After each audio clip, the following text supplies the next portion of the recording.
UFC Vegas 111 is here, and this card is packed with dangerous matchups. We've got veterans trying to hold their ground and rising prospects looking to make a statement. In this video, I'm breaking down every fight, who has the stylistic edge, how they match up on tape, and who I'm picking to get it done. Let's get straight into the breakdown. First up, we have Jackson McVey versus Reese at 185 pounds. McVey is a 26-year-old southpaw from St. Louis making noise in the middleweight ranks. Standing 6'4" with a 77-inch reach, he's a towering presence who blends power striking with slick submission skills. Holding a 6-1 record, every win by finish, McVey built his name across LFA and Shamrock FC before earning a UFC shot. Training under Mike Rogers at St. Charles MMA, he's a well-rounded finisher who loves to push forward, unleash heavy knees in the clinch, or snatch a neck in transition. But against elite grapplers, his aggression can backfire. When he's the hammer, he's lethal. When forced to defend, cracks can show. Across from him is Reese, a 31-year-old Texas-born finisher built for chaos. Standing 6'4" with a 77-inch reach, he's a towering middleweight who brings violence every time he steps in the cage. Holding a 9-2 pro record, 7 wins have come by first-round stoppage, 5 by knockout and 2 by submission. A Dana White's Contender Series alum, Reese made his UFC debut against Cody Brundage, where his wild aggression backfired in a first-round TKO loss. Training out of 4-ounce Fight Club under Bob Perez, Reese blends raw striking with a dangerous submission threat from scrambles. Offensively, he's a front-foot pressure fighter who opens with long kicks and looping power shots to close distance. But defensively, his chin stays high and his entries leave him open to counters and level changes. Reese is explosive and fearless, but for him, control is the difference between a highlight reel knockout and a hard lesson learned. Jackson McVey will look to use his size and reach early, pumping his jab, throwing heavy low kicks, and trying to set the tone with pressure from range. Expect him to test Reese's chin and composure, knowing Zach has been hurt before when he overextends. But Reese isn't a man who shies away from chaos. Once he feels McVey's rhythm, he'll bait the overhand, slip inside, and crash the pocket into the clinch. From there, Reese drags the fight into his world, body lock to trip, heavy top pressure, and smooth transitions on the mat. McVey's power fades as Reese advances position, flattening him out and forcing scrambles he can't win. What started as a striking battle turns into a grappling clinic. By the midway point, McVey's gas tank and confidence are fading, and Reese cinches in the finish. A slick rear-naked choke after a scramble. Reese via submission. Next up is Miles Johns versus Daniel Marcos in the bantamweight division. Johns is a 31-year-old bantamweight grinder known for his wrestling base and relentless pace. At 5'7" with a 68-inch reach, he's compact, powerful, and methodical.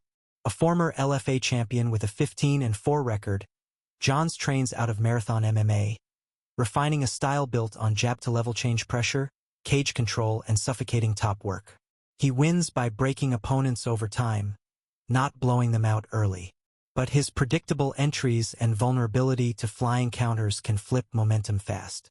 Johns is a durable, cardio-driven technician. If he dictates tempo, he dominates. If he can't close distance, the fight slips away. Across from him is Marcos, a 32-year-old Peruvian bantamweight with a punishing Muay Thai base. Standing 5'7" with a 69-inch reach, he blends tight boxing, vicious body knees, and non-stop forward pressure. Boasting a 17-1 record, Marcos trains out of Los Perros Sarnosos, shaping a striking first game built on grit and tempo. He carves opponents apart inside the pocket, breaking them down with precision knees and short combinations. But high-level wrestlers who smother range can disrupt his rhythm and neutralize his weapons. Marcos thrives when he walks opponents down. If he traps you on the fence, survival becomes the only plan. Daniel Marcos will open aggressive, trying to impose that suffocating Muay Thai pressure, marching forward with body kicks, sharp combinations, and knees meant to punish any level change. He'll look to make Johns uncomfortable early, testing the chin and forcing him backward. But expect Johns to stay patient, jabbing just enough to measure range and time his entries. Once he finds the rhythm, the wrestler's game takes over. Johns will slip under Marcos's punches, drive him to the fence, and drag the fight into grinding clinch exchanges where his strength shows. As the rounds stack up, Johns' control, pace, and positional awareness start to smother Marcos's offense. The knees and pressure that looked dangerous early fade under constant takedown threats and top pressure. By the final horn, it's Johns dictating the geography, pace, and tone of the fight. Miles Johns by decision. Next up, we have a strawweight bout between Tisha Pennington versus Denise Gomes.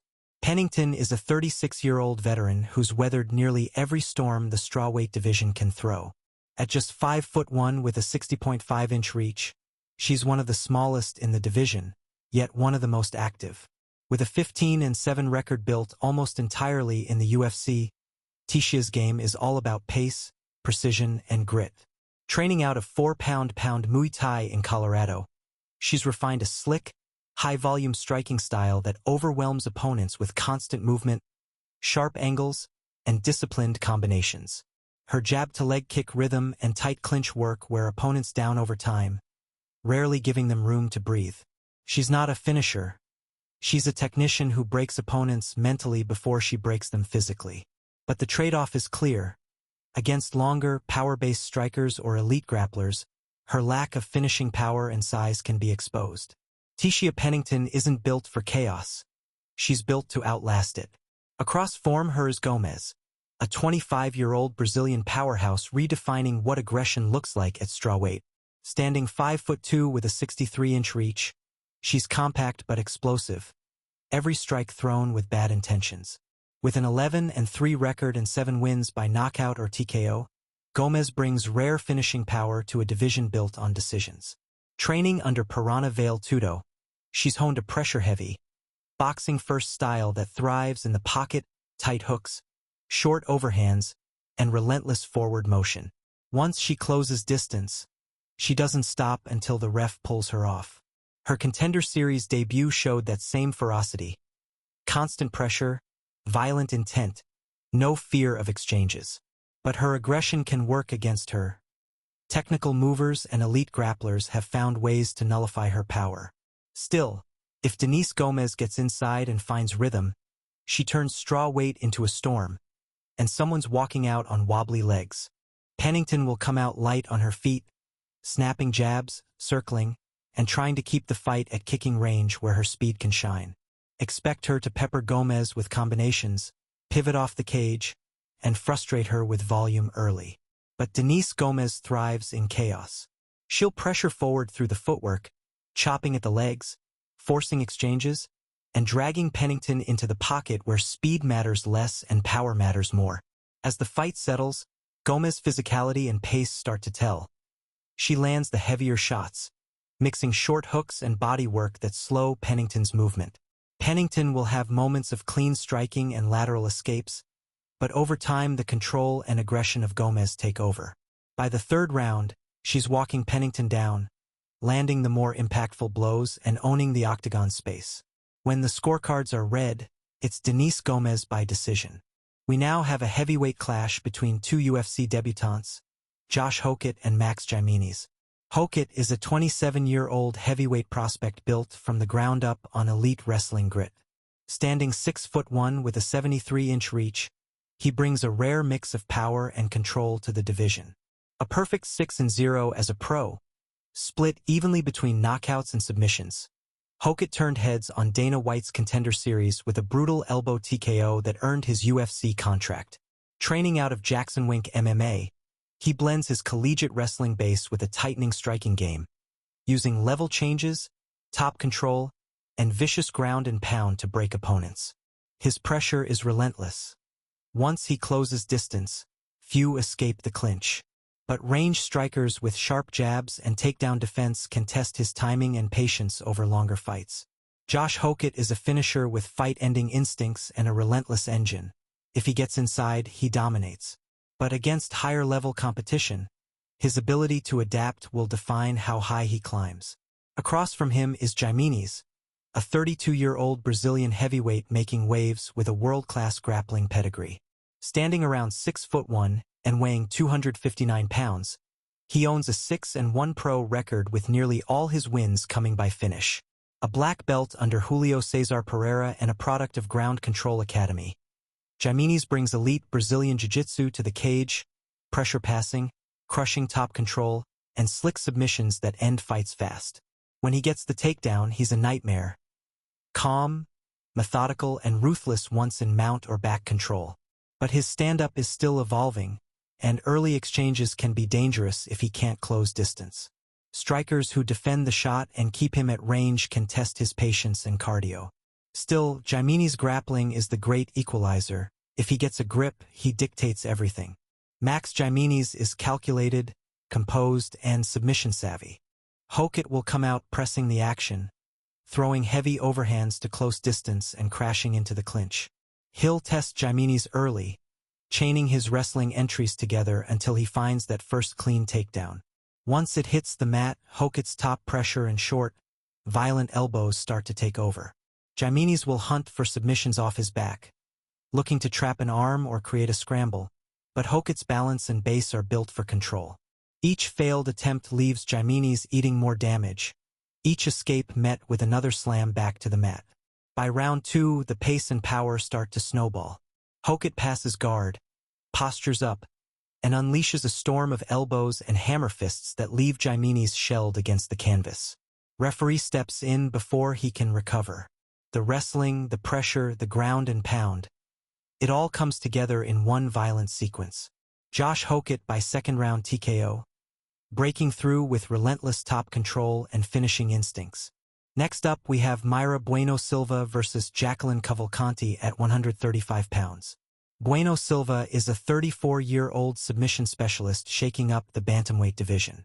Standing 5'6" with a 66.5-inch reach, she blends compact striking with elite Brazilian jiu-jitsu.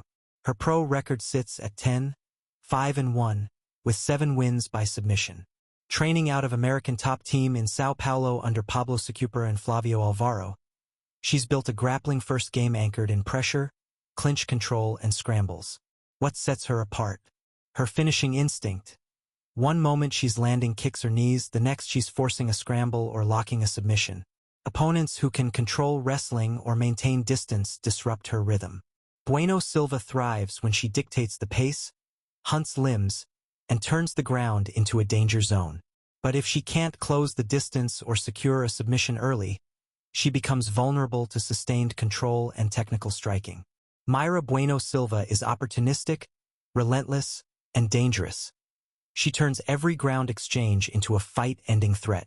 Across from her is Cavalcanti, a 28-year-old rising bantamweight shaking up the division. Standing 5'8" with a 70-inch reach, she uses her length to control distance and dictate the pace. She owns a 9-1 pro record, including 3 wins by KO/TKO, and has already racked up a 4-0 UFC streak. Training out of Syndicate MMA under a tight team of coaches, Cavalcanti has built a striking first game anchored in long kicks, knees, and crisp straight punches. What sets her apart? Her ability to control range and pressure opponents while keeping them at the end of her weapons. One moment she's measuring distance with a jab, the next she's landing a heavy kick or stepping in with a knee in the clinch.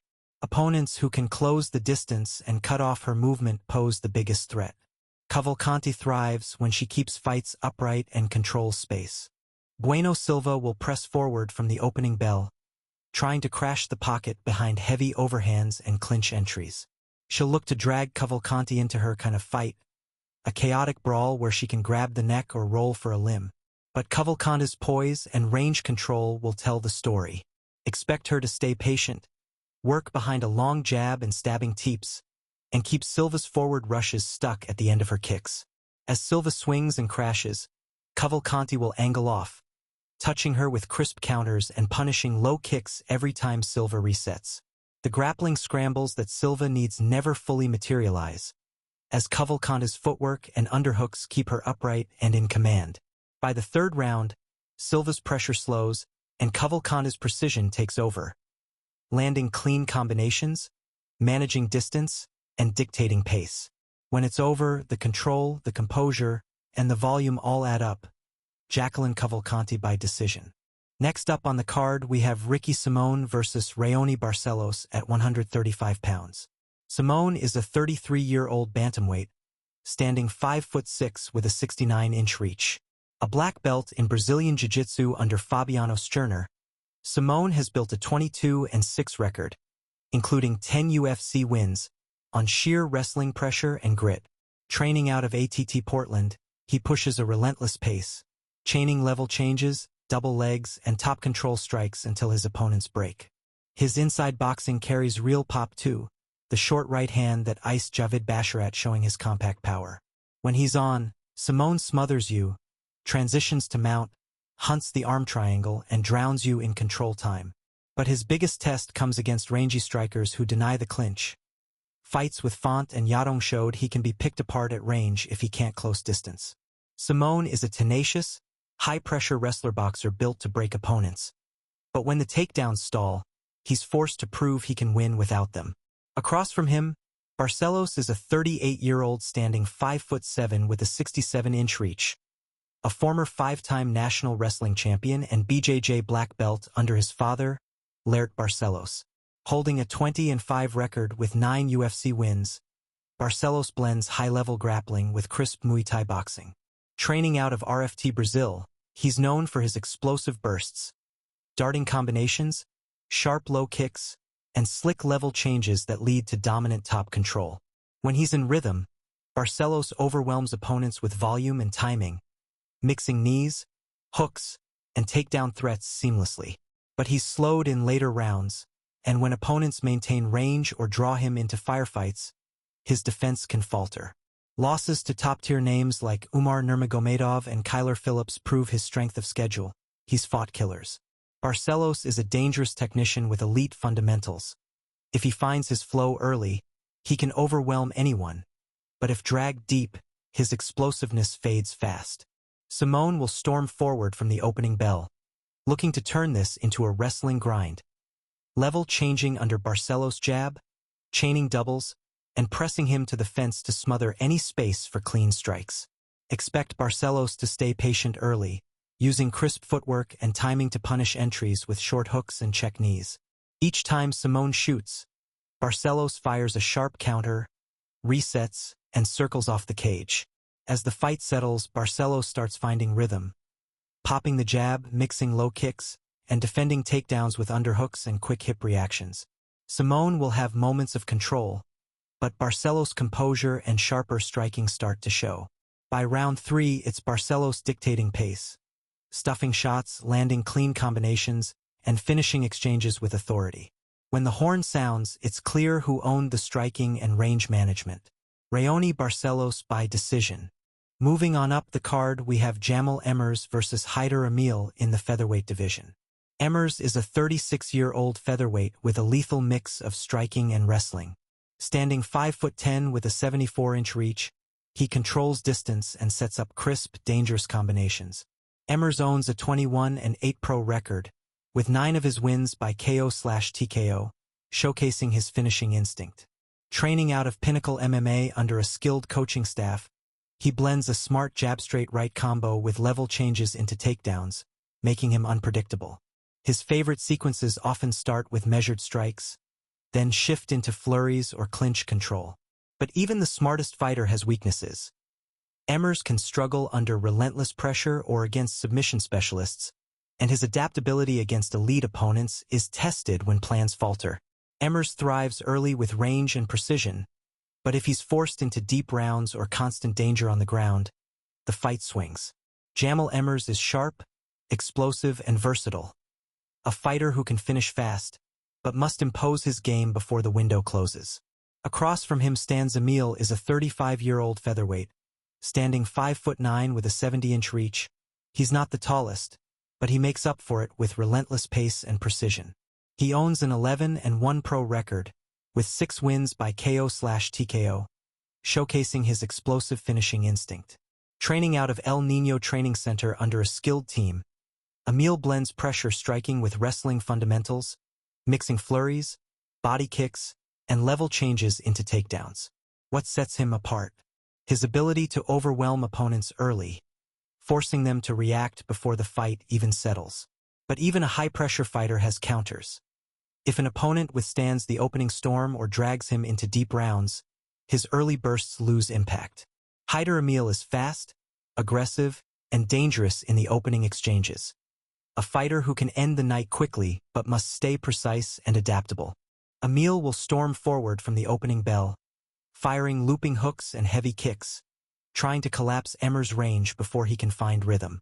Expect Emmers to stay long early, pumping his jab, sliding out of range, and looking to punish Amil's entries with straight rights and counters. But as the minutes pass, Amil's pressure doesn't fade, it compounds. He'll start cutting off the cage, digging to the body, forcing Emmers onto the back foot where his defense loosens. Each exchange becomes a little less controlled, each retreat a little slower. Once Amil traps him along the fence, the difference in urgency shows. Emmers trying to pivot, Amil stepping in with a violent flurry of hooks and uppercuts. The accumulation cracks the composure, and a clean left hand seals it. Relentless forward motion, layered pressure, and a refusal to give space. That's the formula. Amil by KO/TKO. Next up is an exciting matchup between Marco Tulio and Christian Leroy Duncan at middleweight. Tulio is a 31-year-old middleweight from Brazil, standing 6 foot tall with a 74.5-inch reach. A product of shootbox Diego Lima, Tulio has carved a 14-1 record with 10 wins by knockout, a power striker with flair and composure. His highlight reel includes a spinning back kick finish on the Contender Series and back-to-back UFC stoppages over Ilir Padilla and Tresean Gore. He fights with trademark Brazilian aggression, tight boxing combinations, thudding body kicks, and sudden spinning attacks that catch opponents cold. Tulio's rhythm is built on pressure. He marches forward, forces trades, and overwhelms with volume and timing.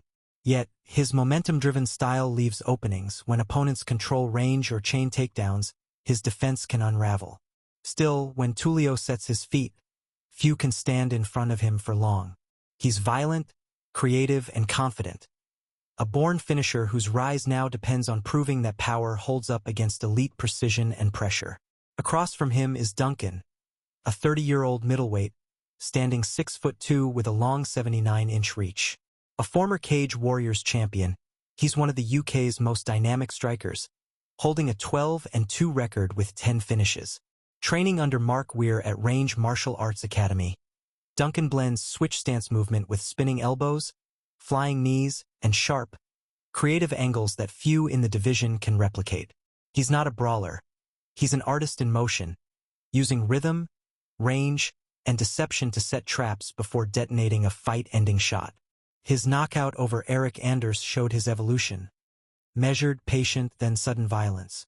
Still, when opponents refuse to engage and keep the fight long, his output can fade, leaving openings for technical strikers and strong grapplers to steal rounds. Duncan is fluid, fearless, and unpredictable. Tulio will step into range behind heavy low kicks and thudding body shots, trying to back Duncan toward the fence where his power combinations can unload. Expect Duncan to stay loose early, circling on the outside and looking to sting Tulio with straight counters and spinning attacks as he enters. But as minutes pass, Tulio's persistence starts to tell.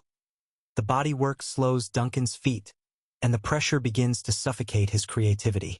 Every exchange becomes a grind against the cage, Tulio digging hooks to the ribs, elbows in tight, and refusing to give space for Duncan's rhythm. Duncan will land the flashier moments, but Tulio's steady march, forward pressure, and cleaner volume win the judges. By the end, it's less highlight reel and more hard labor. Marco Tulio by decision, earned through relentless pressure and punishing bodywork. Up next is Ismael Bonfim versus Chris Padilla in the lightweight division. Bonfim is a 29-year-old Brazilian lightweight, standing 5'8" with a 71-inch reach. A product of the Bonfim brothers camp, he's built his name on sharp boxing, ruthless pace, and fight-ending explosiveness. With a 20-5 record and a 2-2 mark in the UFC, Bonfim thrives in striking exchanges, blending crisp combinations with punishing knees and forward pressure. His 55% striking accuracy and 5.7 landed per minute prove how efficient he is when the fight stays upright. But his aggression has its cost. Against elite grapplers, his submission defense has cracked, exposing the one hole in an otherwise dangerous game. Bonfim is an electric, high-output finisher who can dismantle strikers and overwhelm veterans. But if opponents drag him to the mat, the fight's tempo and outcome can change fast. Across from him, Padilla is a 30-year-old lightweight standing 5'9" with a 74-inch reach. He brings a rugged, pressure-heavy style rooted in boxing and aggressive scrambles.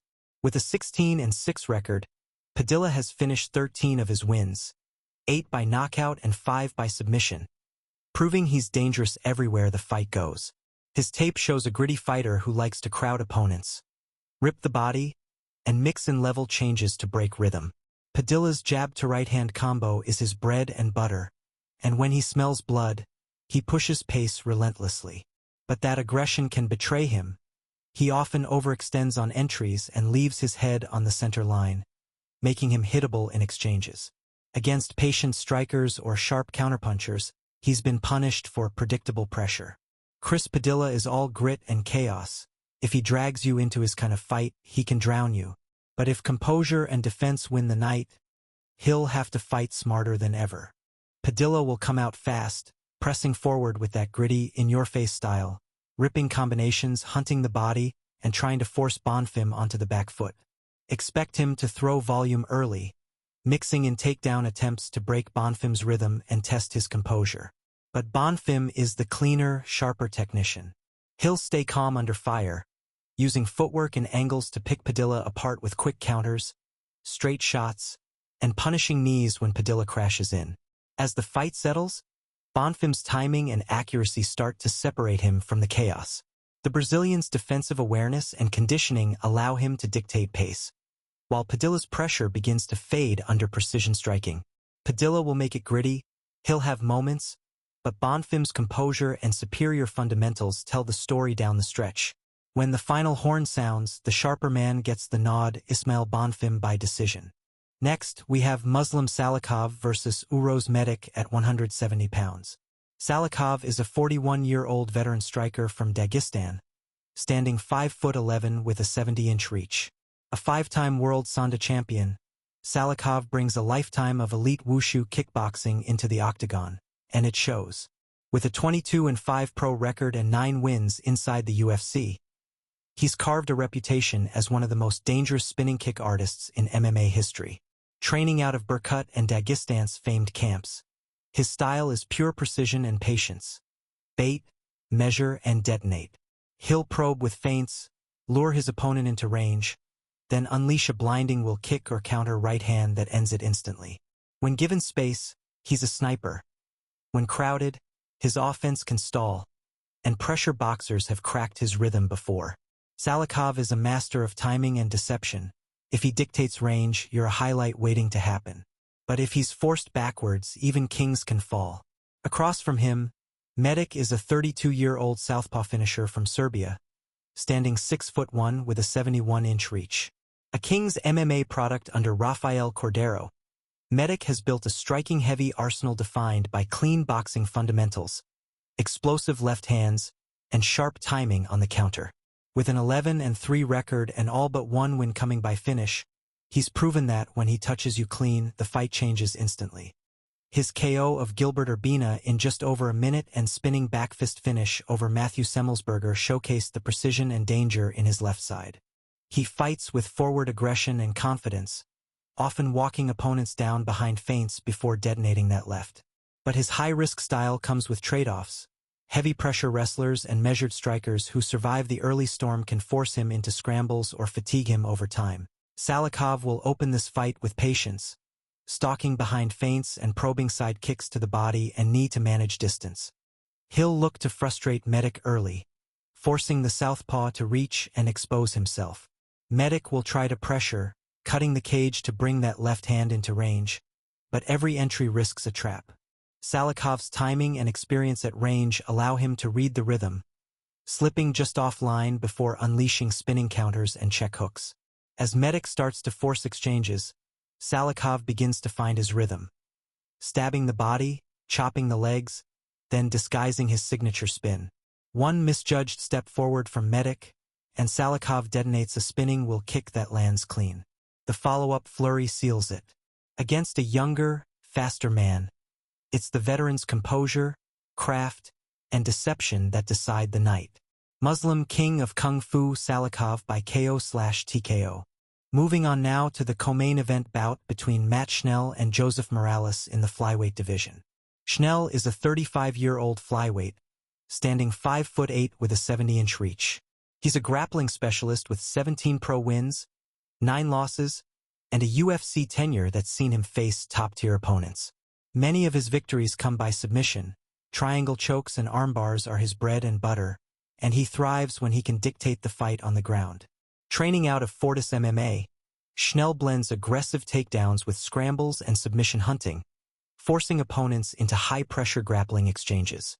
What sets him apart? His ability to capitalize on early openings and finish fights before damage accumulates. The risk: if he can't secure takedowns or submissions, Schnell can be exposed on the feet, vulnerable to heavy strikes and challenged by pace. Matt Schnell is a dangerous submission artist. The fight is his when he brings it to the mat, but on his back foot, the advantage swings to his opponent. Across from him, Morales is a 31-year-old flyweight, standing 5'6" with a 69-inch reach. He's compact, but don't let the size fool you. He's a submission specialist with 13 pro wins and a penchant for finishing fights on the ground. Morales made a statement on The Ultimate Fighter 33, securing a second-round triangle choke to claim victory and re-earn his UFC spot. Training out of Team Alpha Male in Sacramento under a strong coaching team, he blends switch stance striking with level changes and scrambles, turning openings into submission opportunities. What sets him apart? His relentless grappling instinct. One moment he's probing with strikes, the next he's clinching, shooting, or taking the back to lock a choke. But every fighter has a counter. If Morales is kept upright or denied takedowns, he can be pressured, outstruck, or forced into a long, tactical battle. Morales is dangerous on the mat, precise and patient. Schnell will come out sharp as always, snapping jabs, quick kicks, and looking to mix in level changes to test Morales' takedown defense early. He'll try to set a fast pace, drawing exchanges and hoping to catch Morales with his crisp boxing combinations or force a scramble where he can attack the neck. But expect Morales to stay patient, using his composure and balance to weather Schnell's early flurries. Once Morales finds his timing, he'll close distance behind a short combination, drop levels, and drag the fight into his domain. From there, the momentum flips. Morales' transitions are slick, his back takes seamless, and his submission setups come fast. Schnell will fight the hands and look to stand, but Morales thrives in chaos, floating on top until the choke is there. Schnell's aggression gives him moments, but on the mat, Morales' precision takes over. Joseph Morales by submission. Now finally we have the main event between Gabriel Bonfim versus Randy Brown in the welterweight division. Bonfim is a 28-year-old, standing 6'1" with a 72.5-inch reach, giving him a rangy edge in the welterweight division. He owns an 18-1 pro record, with 13 wins by submission and multiple first-round finishes that highlight his lethal grappling instincts. Fighting out of Cerrado MMA in Brasilia, Brazil, under a focused coaching team, Bonfim blends crisp boxing with opportunistic takedowns, constantly hunting chokes in scrambles or off-level changes. What sets him apart? His versatility. One moment he's controlling range with a jab and straight, the next he's dragging opponents to the canvas for a guillotine or darce. Taller, skilled wrestlers or fighters who neutralize his grappling can make him work, and if the finish doesn't come early, he must adapt under pressure. Bonfim is a dangerous, intelligent finisher, a calculated threat wherever the fight goes, especially on the ground. Across from him, Brown is a 35-year-old, standing 6'3" with a 78-inch reach, giving him a massive advantage in the welterweight division. He owns a 20-6 pro record, blending striking power with opportunistic submissions. 5 wins via choke highlight his ground threat. Training out of Budokan Martial Arts Academy in Queens, New York under a tight coaching team, Brown has built a long-range, jab-and-straight game that sets up low kicks, clinch entries, and submission hunts. What sets him apart? His reach and versatility. One moment he's controlling distance with crisp punches, the next he's transitioning to the clinch or locking in a guillotine off a takedown attempt. Opponents who pressure aggressively or cut the cage can test him, but Brown thrives when he dictates range and pace. He's a calculating, multidimensional fighter. If he can impose his will early, he's dangerous everywhere. But if the fight drags into sustained inside battles, he may face serious challenges. Bonfim will come out fast, snapping the jab, ripping the body, and looking to close distance behind straight punches to set up his signature front headlock series. He'll want to pressure Brown to the fence, change levels, and chase the submission that's made him dangerous in every win so far. But Randy Brown's length and timing will be the equalizer. Expect Brown to stay patient early, keeping Bonfim at the end of his jab and punishing every forward step with sharp counters and teep kicks. As Bonfim overcommits on entries, Brown's read develops, the check hook, the right hand, the knees up the middle start landing clean. By the midway point, the pace slows, and Brown's composure takes over. One well-timed counter stuns Bonfim, and the veteran senses blood. A flurry at the cage, and Brown puts him away with precision striking. The story ends with experience and shot selection. Randy Brown by knockout. That's the full breakdown for UFC Vegas 111. Every matchup, every angle, and my official picks. Let me know who you've got winning in the comments and which fight you're most hyped for. If you enjoyed the analysis, drop a like, hit subscribe, and stay tuned. More fight predictions and breakdowns coming every week. Thanks for watching.